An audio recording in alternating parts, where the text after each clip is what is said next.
ಅಕ್ಕ, ನಿನ್ನೆ ಆಗಿದ್ದ ಘಟನೆ ನೆನೆಸ್ಕೊಂಡ್ರೆ ನನ್ನ ಹೊಟ್ಟೆಲೆಲ್ಲ ಉರಿಯತ್ತಕ್ಕ. ಆ ಕೆಲಸದವಳು ನನ್ನ ಕೆನ್ನೆಗೆ 4 ಬಿಗಿದಿದ್ರು ನಾನು ಸಹಿಸ್ಕೋತಿದ್ದೆ. ನನ್ನ ಮುಖದ ಮೇಲೆ ತುಪ್ಪಕ್ಕಂತ ಉಗ್ದಿದ್ರು ನನ್ನ ನೋವನ್ನು ನುಂಗ್ಕೋತಿದ್ದೆ. ಆದರೆ ನಿಮಗೆ ಅವಮಾನ ಆಯ್ತಲ್ಲ, ಅದು ನಾನು ಹೆಂಗಕ್ಕ ಸಹಿಸ್ಲಿ?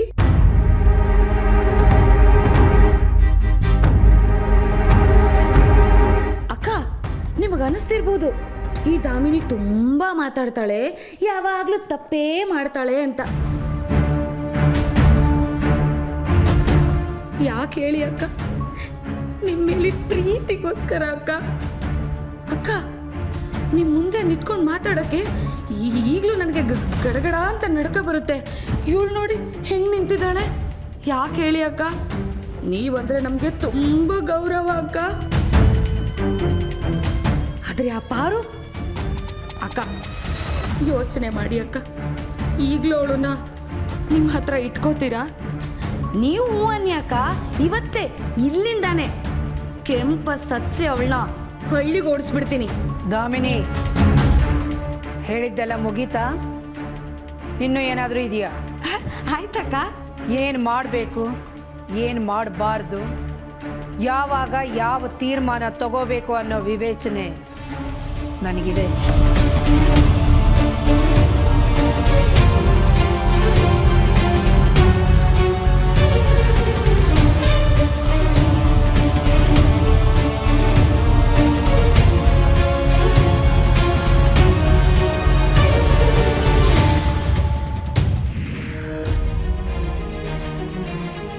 ಅಖಿಲ, ನ್ಯಾಯ ಕೊಡೋದು ಅಂತ ಬಂದಾಗ ನಿನ್ನ ಮಾತನ್ನು ಯಾರೂ ಮೀರೋದಿಲ್ಲ. ಅಂಥದ್ರಲ್ಲಿ ರಘು, ತಪ್ಪು ಮಾಡದೇ ಇರೋರಿಗೆ ಶಿಕ್ಷೆ ಆಗಬಾರ್ದು ಅಲ್ವಾ? ಅಖಿಲ,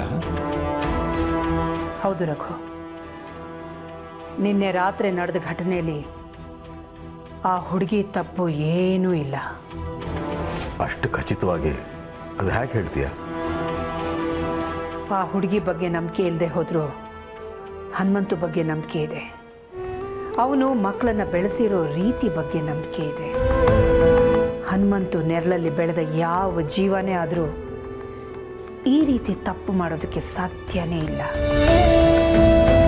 ಇನ್ಯಾರೋ ಮಾಡಿದ ತಪ್ಪಿಗೆ ಆ ಹುಡುಗಿ ಬಲಿಯಾಗಿದ್ದಾಳೆ ಅಷ್ಟೇ. ಈ ನನ್ನ ಮಾತನ್ನು ನೀವು ಒಪ್ತಿರಲ್ಲ Raghu?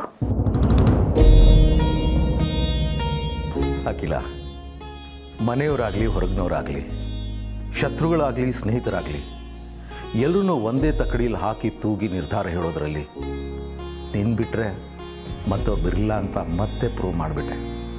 I am really proud of you. ಹೊರಡೋಣ.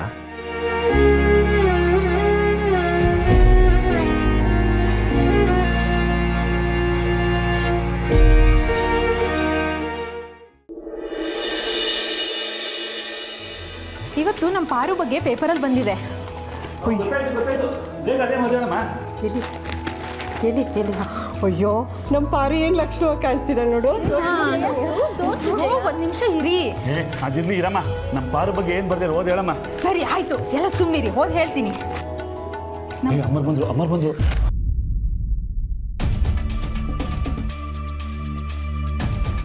Good morning ma'am.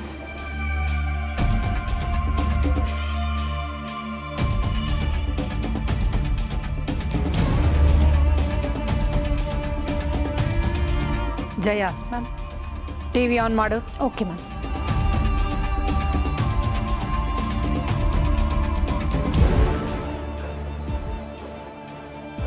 ನೆಕ್ಸ್ಟ್ 100 ಕೋಟಿ ಬಂಡವಾಳದ ಆದಿತ್ಯ ಗ್ರೂಪಿನ ಹೊಸ ಬ್ರಾಂಡ್ ಅಂಬಾಸಿಡರ್ ಆಗಿ ಅಖಿಲಾಂಡೇಶ್ವರಿ ಅವರ ಡ್ರೈವರ್ ಮಗಳು ಪಾರ್ವತಿ ಆಯ್ಕೆ. ಮುಂಬರುವ ದಿನಗಳಲ್ಲಿ ಈಕೆ ಮಾಡೆಲ್ ಲೋಕದಲ್ಲಿ ಮೆಚ್ಚುವ ಸಾಧ್ಯತೆ.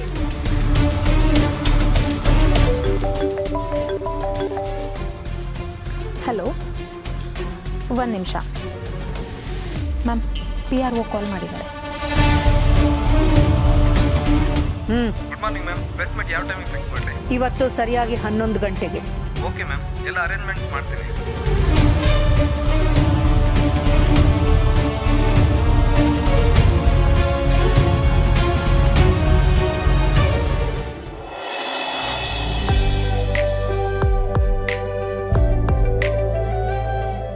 ಪಾರ್ವತಿ, ನೀನು ಕಾಫಿನೇ ತರ್ತಿದ್ದೆ ಅಂತ ನನಗೆ ಗೊತ್ತಾಯ್ತು. ನೀನು ಮಾಡೋ ಕಾಫಿಲಿ ಏನೋ ಮಜಾ ಇದೆ. ಅದ್ರ ವಾಸನೆ ಅಲ್ಲಿಂದ ಇಲ್ಲಿ ಕರ್ಕೊಂಬಂತು. ಸುಮ್ಮನೆ ಇರಿ ಚಿಕ್ಕ ಯಜಮಾನ್ರೆ, ಕಾಫಿ ಯಾರೇ ಮಾಡಿದ್ರು ಇದೇ ವಾಸನೆ ಬರುತ್ತೆ. ಓ,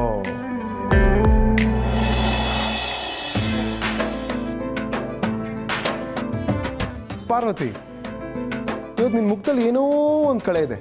ಫುಲ್ಲು ಮಿಂಚಿಂಗು. ಏನು ಸಮಾಚಾರ? ಆ ರೀತಿ ಎಲ್ಲ ಏನಿಲ್ಲ, ಸುಮ್ಮನೆ ಇರಿ ಚಿಕ್ಕ ಯಜಮಾನ್ರೆ. ನೋಡು, ನಾಚಿಕೆ ನೋಡು. ಹಾಗಾದ್ರೆ ಏನೋ ವಿಷಯ ಇದೆ ಅಂತಾಯ್ತು. ಹೇ ಪ್ರೀತು, ಯಾಕೆ ಪಾರ್ವತಿನ ಗೋಳಾಡಿಸ್ತಾ ಇದೆಯಾ? ಇಲ್ಲ ಬ್ರೋ, ಇವತ್ತು ಪಾರ್ವತಿ ಮುಖದಲ್ಲಿ ಏನೋ ಸ್ಪೆಷಲ್ ಚಾಮ್ ಇದೆ. ನೀನು ಬಿಸ್ನೆಸ್ಸಲ್ಲಿ ಸ್ಪೆಷಲಿಸ್ಟ್ ಅಲ್ವಾ, ಹಾಗೆ ನಾನು ಹುಡುಗಿರ ಮುಖ ನೋಡಿ ಫೀಲಿಂಗ್ಸ್ ಹೇಳೋದ್ರಲ್ಲಿ ಸ್ಪೆಷಲಿಸ್ಟು. ನಾನು ಹೇಳಿದ ನಿಜ ಅಲ್ವಾ ಪಾರ್ವತಿ? ಹೌದು ದೊಡ್ಡ ಯಜಮಾನ್ರೆ, ನನ್ನನ್ನು ನೋಡಕ್ಕೆ ನಾಳೆ ಗಂಡಿನ ಮನೆಯವ್ರು ಬರ್ತಿದ್ದಾರೆ. Oh, that's a great news Parvati. ಹಾಗಾದರೆ ನಮ್ಮ ಪ್ರೀತು ಹೇಳಿದ ನಿಜ. ಅದೇ ರೀಸನ್ಗ ನಿನ್ನ ಮುಖದಲ್ಲಿ ಇವತ್ತು ನಾಚಿಕೆ ಕಾಣಿಸ್ತಾ ಇರೋದು? ಪಾರ್ವತಿ, ಒಂದು ನಿಮಿಷ ಇರು, ಬಂದೆ.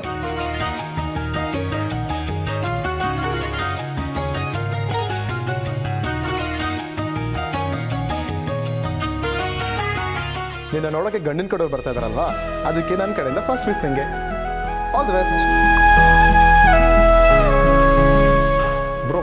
ಒಂದು ಕೆಲಸ ಇದೆ, ಆಮೇಲೆ ಸಿಗ್ತೀನಿ. Bye. Good luck Parvati.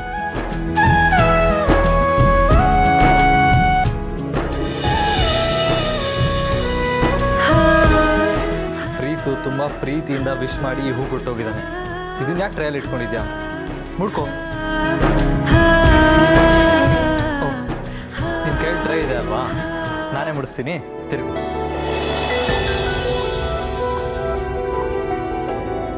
ತಿರುಗು Parvati.